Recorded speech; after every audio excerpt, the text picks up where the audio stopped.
যে অসম চৰকাৰৰ তৃতীয় আৰু চতুৰ্থ শ্ৰেণীৰ যি পৰীক্ষা হ'ব তাত আমি লোকসেৱা আয়োগৰ আৰ্হিত প্ৰিলিমছ আৰু মেইনছ আমি অনুষ্ঠিত কৰিম। দুই এজন ব্যক্তিয়ে মোক জনাইছে যে পৰীক্ষাত নতুন নিয়ম এই বছৰ কৰিব নালাগে, কাৰণ আৰু যিহেতু 2 মাহ আছে, গতিকে আমি পুৰণা বা আগৰবাৰৰ দৰে পৰীক্ষা পতাটো উচিত হ'ব।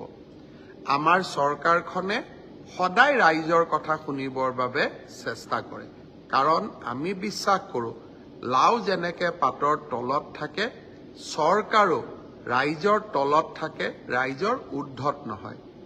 যিসকলে মোক এই পৰামৰ্শটো দিছিল, দুই এজনে অলপ গালিগালাজো কৰিছে আৰু কিছুমানে ভালকৈ পৰামৰ্শটো দিছে।